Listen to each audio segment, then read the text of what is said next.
The Corvette was the fastest car General Motors built, and no division inside the corporation was supposed to challenge that.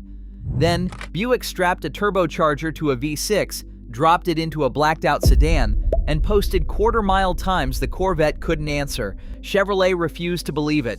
But the real story isn't whether the Grand National was faster, it's why that result became the most politically dangerous number inside GM. In the early 1980s, General Motors had a strict hierarchy. Chevrolet built the sports cars, Cadillac drove the wealthy, and Buick designed quiet, comfortable cruisers for the suburban country club set. A Buick was a soft, sensible choice, styled with chrome trim and painted in muted pastels. But the division had a racing pedigree, having dominated the NASCAR Grand National Series in 1981 and 1982. To capitalize on those victories, engineers introduced a limited edition Regal package bearing the Grand National name. By 1984, the flashy silver and gray paint of the prototype gave way to a menacing, uniform black. Every piece of chrome was deleted, replaced by dark trim and subtle badges that only enthusiasts recognized. It was a mid-size luxury coupe masquerading as a shadow, hiding its intentions from unsuspecting drivers. This wasn't the high-revving, low-slung theater of the Corvette.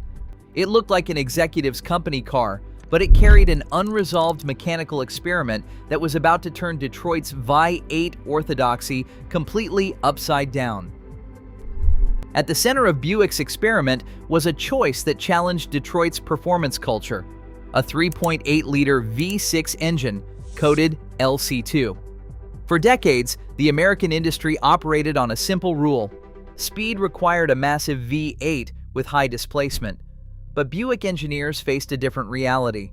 Tightening emissions laws and fuel economy mandates forced manufacturers to build smaller, lighter powertrains. Buick's solution was forced induction. Instead of relying on raw engine size, they bolted on a Garrett turbocharger. A turbocharger uses exhaust gases to spin a turbine, compressing incoming air into the cylinders. This extra air, known as boost, allowed the small V6 to burn more fuel and generate massive force without physically growing larger. To make this power reliable, Buick engineers spent years refining the design. The early hot air turbochargers of 1982 gave way to electronic sequential fuel injection in 1984, which sprayed fuel precisely into each cylinder. By 1986, they added an air-to-air intercooler. Because compressing air makes it hot, the intercooler acted like a radiator, cooling the intake charge. Cold air is denser, carrying more oxygen, which allowed engineers to safely run 12 to 13 pounds of boost. The result was an engineering inversion. The V6 generated 330 pound-feet of torque at just 2,800 RPM. This low-end torque shoved the rear-wheel drive coupe off the line. Paired with a 4-speed turbo-hydromatic automatic transmission, the power was deployed instantly. On paper, Buick had engineered a V6 that behaved like a giant V8. The mechanical model predicted extreme acceleration, but whether this heavy chassis could actually translate those claims to the pavement remained to be seen. In late 1986, the theoretical numbers faced real-world pavement.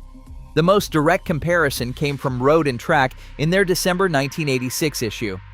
Editors tested a 1986 Buick Grand National against a 1986 Chevrolet Corvette on the same dry track under identical weather conditions. Both cars used 4-speed automatic transmissions.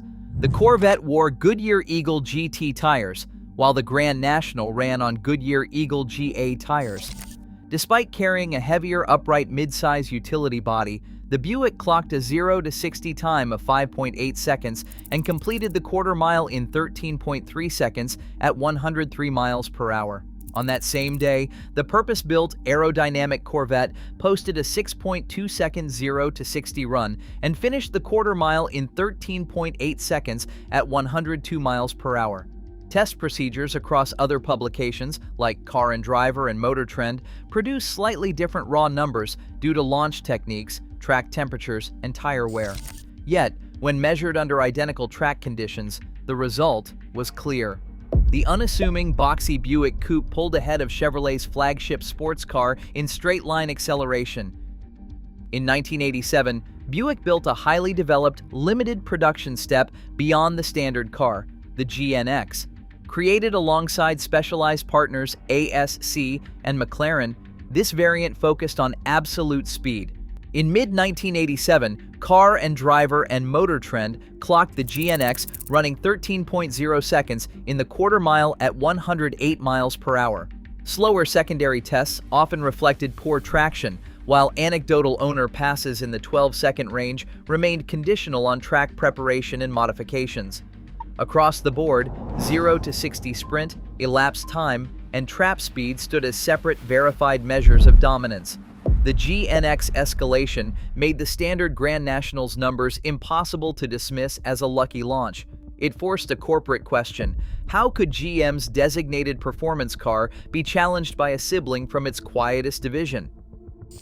Inside General Motors, these straight-line victories violated an unwritten corporate law.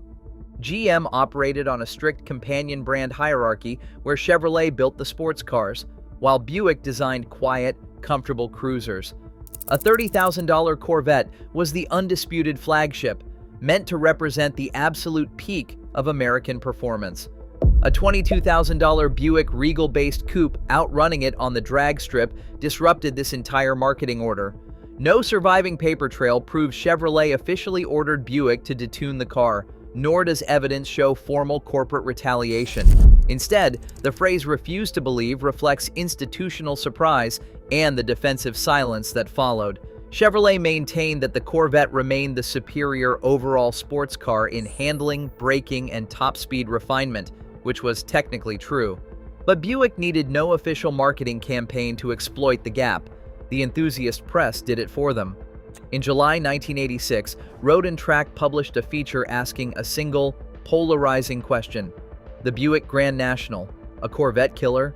That nickname turned a mechanical victory into an identity crisis, striking directly at Chevrolet's pride and proving that a halo could be tarnished without losing every single race. When the last black coupe rolled off the Pontiac, Michigan assembly line in December 1987, the G-body Regal was dead, but Buick's identity had changed forever. A division long associated with soft suspensions and wire wheel covers had suddenly built the most feared street machine of the decade. The Grand National did not replace the Corvette as GM's sports car, nor did it rewrite the rules of road course racing. The heavy live-axle chassis still favored straight roads over twisty canyons.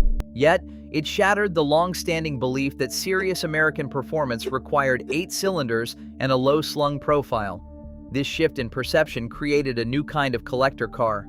Decades after production ended, the Buick Grand National and the ultra-rare GNX moved from used car lots to major auction blocks, sometimes commanding six-figure sums. Collectors sought them not for racetrack pedigree, but for the sheer audacity of their existence.